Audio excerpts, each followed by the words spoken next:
The Miami Dolphins just dropped some major news, and fans have every reason to feel fired up. Week 14 is almost here, and for once, the injury report looks shockingly clean. You don't see this kind of update often in December. Not for the Dolphins, not for anybody.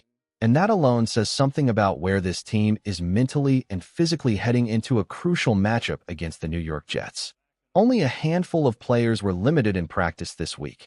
Cornerback Rasul Douglas with a foot issue, and fullback Alec Ingold dealing with a neck injury after leaving the Saints game. Even Darren Waller was listed as limited, but only because of a scheduled rest day. Outside of that, you're looking at a roster that is healthier than it has been in what feels like forever. Everyone on the active roster is expected to suit up. For a team making a late-season push, that's the kind of news that hits different. Before we go any further, don't forget to subscribe to the channel, like the video, share it with your friends, and hit that bell icon so you never miss an update. Now let's keep going. There's something else happening behind the scenes that deserves attention. Over the past few weeks, the Dolphins have noticeably shifted their approach to practice. In previous seasons, veterans were regularly given rest days late in the year. It was a pattern: Wednesdays off, limited reps on Thursdays. And while the intention was good, the results weren't. The Dolphins often faded down the stretch, losing sharpness, rhythm, and momentum exactly when the games mattered most. But this year, it feels different. Veterans are practicing more. The energy is higher. The urgency is real. Whether intentional or instinctive, this adjustment from Mike McDaniel is significant. It shows growth. It shows awareness. It shows a team refusing to repeat past mistakes. Yes, Miami hasn't looked particularly crisp the last 2 weeks, even in wins over the Commanders and Saints. But the difference now is that the preparation looks stronger. The habits look stronger. The standard looks higher. And with December football officially here, that shift in mentality could be the edge this team has been missing. And now comes a game Miami absolutely needs to take care of. A divisional road matchup against the Jets, with the Dolphins entering as slight favorites. The margin for error is shrinking, the stakes are rising, and this team finally appears to be getting healthy and staying locked in at exactly the right time. Cold weather, rough winds, uncomfortable conditions, it won't matter. Miami cannot afford to slow down now. If this team wants to keep building momentum, and if Mike McDaniel wants to prove he deserves to lead this franchise into the future, this is the stretch where every decision and every performance matters. And the timing couldn't be better. The Jets are limping into this matchup far less healthy than Miami. Several of their key defensive players are banged up, including edge rusher Jermaine Johnson, who didn't practice because of an ankle injury. Starting corner Jarvis Brownlee Jr. also missed practice with a hip issue. Will McDonald was limited, and even more depth pieces on that defense are dealing with injuries. They may still suit up on Sunday, but they're not at full strength, and Miami has to take advantage of that. This is a game the Dolphins should win. Some fans earlier in the season debated whether the team should tank for a better draft pick, but that conversation is done. At worst, Miami cannot finish close enough to reach the top of the draft. What matters now is the right mindset, finishing strong, competing hard every week, and showing the league that this team still has fight left in it. And let's be honest, losing to the Jets is never acceptable anyway. A win here would be Miami's 4th straight. 5 victories in the last 6 games. A real push towards staying alive in the playoff hunt. If they handle business, they improve to 6-7, and they walk into the next week healthier, more confident, and with their season still very much alive. Speaking of next week, the Dolphins' showdown with the Steelers is officially locked in on Monday Night Football. The league had a deadline to potentially flex the game out, but they chose not to. And honestly, the decision makes sense. Despite both teams struggling, this matchup has the feeling of a true elimination game. If Miami takes down the Jets, they enter that primetime battle at 6-7. Pittsburgh will sit around the same record, depending on how they perform against Baltimore. 2 teams, same record, same stakes, 1 season on the line.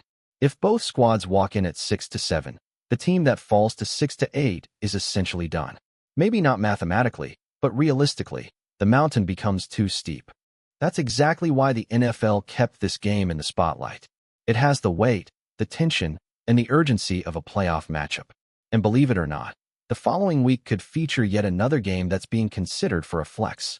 The league clearly didn't expect the standings to look like this when they built the schedule. But here we are, December football, unpredictable and chaotic, exactly the way fans love it. The NFL set up an unusual situation for Miami this year, back-to-back primetime games in December. After the Monday Night Football showdown with Pittsburgh, the Dolphins are currently scheduled to face the Cincinnati Bengals on Sunday Night Football in Week 16. And that decision is about to get very interesting. Cincinnati sits at 4-8, and the league will soon have to decide whether to keep or flex this matchup. If Miami takes care of business against the Jets and improves to 6-7, and the Bengals go into Buffalo and somehow beat the Bills to rise to 5-8, the NFL might choose to keep this game under the bright lights. But if the Bengals lose and fall to 4-9, essentially eliminated, the league may quickly pull the plug and move a hotter matchup into that slot. However, there's still a twist. If Joe Burrow returns and Cincinnati starts stacking wins at the right moment, suddenly this Dolphins-Bengals game could turn into a desperate battle between two teams clinging to postseason hope. A 6-8 versus 6-8 showdown on Sunday night, or even a 7-7 team fighting a 6-8 team. That has drama written all over it, and the league loves drama. Now let's shift from schedule talk to something that actually impacts Miami's future: the development of rookie left guard Jonah Savinia. Savinia has quietly been taking steps forward over the past few weeks. Miami's coaching staff has noted his growth, better technique, better balance, and a more controlled use of his natural aggressiveness. You can see it on film, and you can see it in his grading. Earlier in the season, his pass protection numbers were rough, at times hitting rock-bottom grades that made fans genuinely concerned. But the last two games have shown a real difference. Against Washington in Week 11 and New Orleans in Week 13, Savinia posted significantly stronger performances, showing poise and improvement that just wasn't there early in the year. These aren't small steps. These are meaningful signs of progress. And progress is exactly what Miami needs from its young core. Whether or not the Dolphins make the playoffs, and let's be honest, the odds are tight, the final stretch of the season is crucial. This is the time when players like Kenneth Grant, Jonah Savinia, Jordan Phillips, Zeke Biggers, and the rest of the young talent must prove they belong. These 5 games are their chance to fight for roles, earn trust, and show they can be long-term pieces in a roster that desperately needs to keep building from within. Miami needs its youth to rise. They need these players to turn flashes into consistent production. And seeing Savinia take real steps forward is the kind of development that gives hope, not just for this season, but for the seasons ahead. Jonah Savinia has shown flashes, no doubt about it, but the big question remains: has he earned your confidence as the season has gone on? Yes or no? Because while improvement is there, the mistakes still cut deep, and some of them have been the kind that make you stop and shake your head. Against the Saints, he gave up a sack on a play that was far too simple to get wrong. The entire offensive line shifted left off the snap. A clear call, a clear responsibility, but Savinia moved right, leaving a free linebacker screaming untouched into Tua Tagovailoa. Those kinds of errors cannot keep happening. Rookie or not, 12 games into your NFL career, you have to be locked in mentally. Technique you can teach, strength you can build, but mental mistakes? That's the difference between being a liability and becoming a long-term starter. Yes, his grades have climbed.